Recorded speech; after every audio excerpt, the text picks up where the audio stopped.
pour donner de la valeur à votre vie. Vous devez apprendre à devenir le maître de vous-même et ne pas laisser ces obstacles vous arrêter. Il y a 5 erreurs à ne pas commettre face à ces obstacles qui ont le pouvoir de détruire toutes vos chances de réussir à atteindre le sommet de la montagne. Cette montagne représente votre rêve le plus fou, quel qu'il soit. L'objectif des hommes et des femmes les plus sages au monde, comme les maîtres Shaolin, n'est pas d'obtenir de nouvelles choses ou d'améliorer leur statut social, mais c'est d'atteindre un état de clarté mentale qui est appelé l'illumination. Pour ceux qui ont décidé de gravir cette montagne, qu'elle représente l'atteignement d'un objectif dans le monde matériel ou immatériel, vous devrez faire face à ces 5 obstacles qui vous gâchent secrètement la vie. À travers votre évolution personnelle, vous ferez face à des challenges. Ces challenges vous ralentiront et certains d'entre eux vous empêcheront même de continuer et de grimper cette montagne. Dans le temple Shaolin, on appelle ces challenges les 5 obstacles. Les 5 obstacles décrivent différents états d'esprit. Dans ces états d'esprit, il devient très difficile de voir clairement et du coup de prendre les bonnes décisions. Le premier obstacle est appelé désir sensoriel. Le désir des sens apparaît lorsque vous portez votre attention sur quelque chose qui vous donne des émotions positives. Ces émotions positives peuvent provenir de ces 5 portes de votre corps. Voir, entendre, sentir, goûter et ressentir. Donc, dans votre esprit, vous êtes en train de grimper cette montagne. Après 1 kilomètre de marche, vous découvrez un restaurant magnifique, rempli avec des gens magnifiques. Vous sentez la délicieuse odeur de la nourriture et de l'énorme variété de breuvages. Lorsque vous suivez cette tentation, vous avez déjà perdu votre chemin. C'est l'histoire d'un maître et de son élève qui traversent une forêt pour rejoindre leur temple. Ils en ont pour une journée entière de marche. À un moment, ils font face à une rivière. Et sur le bord de la rivière, ils aperçoivent une jeune femme. Elle s'approche d'eux et leur demande « Accepteriez-vous de m'aider à traverser la rivière ?» Le maître accepta. Il l'a pris sur son dos pour l'aider à traverser cette rivière. Arrivé de l'autre côté de la rivière, chacun reprit son chemin. Après plus de 2 heures de marche, l'élève demanda à son maître « Maître, qu'est-ce que ça vous a fait de porter cette femme sur votre dos ?» Après un long silence, le maître répondit « À toi de me le dire. Je ne l'ai portée que 2 minutes, le temps de traverser la rivière. Mais toi, ça fait 2 heures que tu la portes, dans ta tête. Lorsque vous êtes enfin en train de faire ce que vous avez à faire, vous êtes sur votre chemin, concentré. D'un coup, ça devient un peu ennuyant. Ou vous faites face à des difficultés. À ce moment-là, votre cerveau va commencer, pour vous soulager et vous aider, à vous envoyer des images de qu'est-ce qui pourrait vous soulager. L'idée, ce serait de ne pas s'attacher à ces images et de se dire que si vous êtes là où vous êtes quand vous y êtes, vous serez plus efficace. Et n'oubliez pas que ce qui vous torture vraiment, ce n'est pas la difficulté ou l'ennui, mais c'est l'attachement que vous avez à ces images.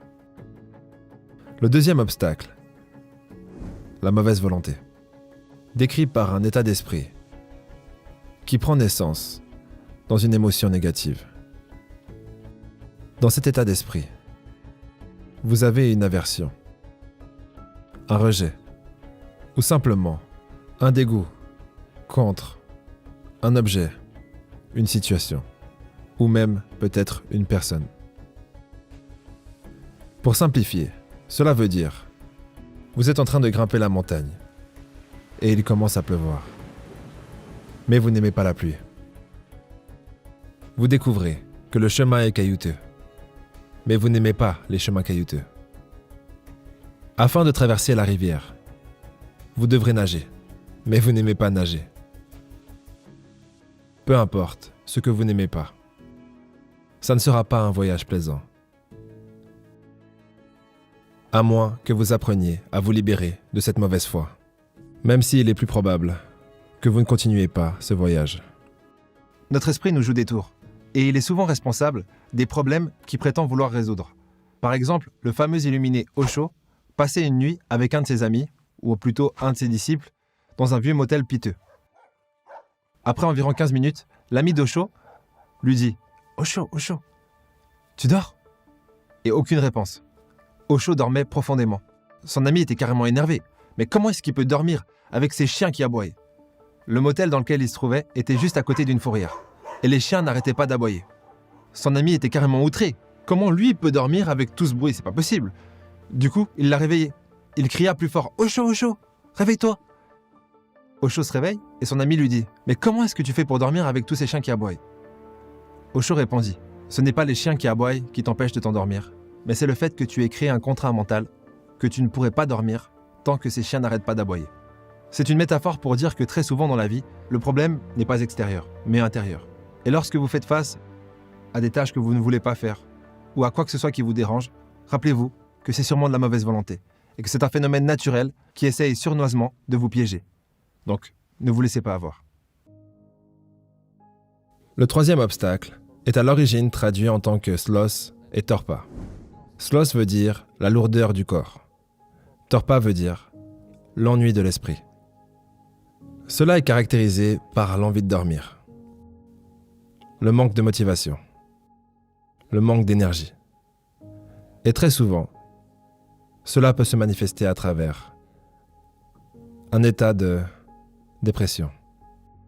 C'est utilisé similairement dans le bouddhisme, qui décrit cela comme l'emprisonnement. Vous vous retrouvez enfermé dans une cellule. Ça devient très dur de faire n'importe quel type d'effort mental ou physique. Donc, dans le but de continuer sur votre chemin, il ne reste qu'une seule option. Vous devrez trouver une façon de sortir de ce trou, de cette cellule. Vous savez déjà que les prisons sont surpeuplées et que c'est un problème énorme. Mais ce que vous ne savez pas, c'est que même les gens qui ne sont pas en prison sont en prison. La prison la plus remplie au monde, c'est votre esprit. Et je vais vous le prouver tout de suite. Fermez les yeux, faites-moi confiance.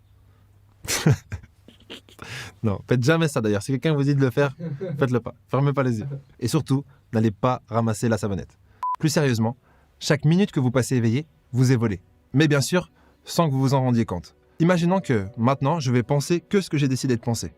Ce n'est pas possible, parce que les pensées apparaissent de nulle part et je ne les choisis pas. Donc là, je vais attendre et quelque chose va bien finir par apparaître. Ce n'est pas un problème. Mais si je crois que ça vient de moi, si je crois que c'est moi qui pense cette chose, et bien du coup, cette pensée se transforme en prison. Parce qu'elle mène à une autre pensée, qui mène à une autre pensée, qui mène à une autre pensée. Et ensuite, je vais passer toute ma journée à croire que c'est moi qui pense, jusqu'à ce que je m'endorme d'épuisement. Alors que si vous faites cet exercice, vous fermez les yeux et vous attendez que des pensées apparaissent. Souvent, vous allez vous faire avoir. Et du coup, vous allez penser comme si vous pensiez à la première personne. Mais dès que vous réalisez que j'ai pas fondamentalement décidé de repenser, donc cette pensée apparaît de nulle part et elle me fait croire que c'est moi qui pense. Donc vous arrêtez de l'alimenter avec votre énergie. Et d'un coup, vous vous reconnectez à vos sens. Vous ne finissez pas votre pensée. Vous n'allez pas au bout de cette pensée. Parce qu'il n'y a pas de bout. Vous la diluez comme ça. Et d'un coup, il y a une autre, en moins d'une minute, il y a une autre pensée à laquelle vous êtes inconsciemment en train de vous identifier. Vous vous en rendez compte, vous annulez. Et vous faites ça 10, 20, 30 fois de suite. Vous allez réaliser qu'en fait, votre cerveau essaye de trouver toutes les manigances possibles pour que vous vous identifiez à n'importe quelle pensée. Maintenant, le quatrième obstacle, c'est l'agitation. C'est l'état d'un esprit instable. Un esprit agité s'inquiète soit pour le futur ou voyage dans le passé en rejetant et en repensant à un événement qui s'est produit dans le passé. On appelle ça souvent l'esprit de singe. Constamment en train de sauter d'une branche à une autre, incapable de rester pour un instant dans le moment présent. Il y a plein de façons de calmer l'agitation mentale, mais une façon efficace, qui est d'ailleurs pratiquée par les moines, c'est simplement de vous mettre comme ça et de marcher lentement. Et lorsque vous posez votre pied gauche par terre, vous dites gauche, Lorsque vous posez votre pied droit par terre, vous dites droite. Vous marchez comme ça. Droite, gauche, droite, gauche.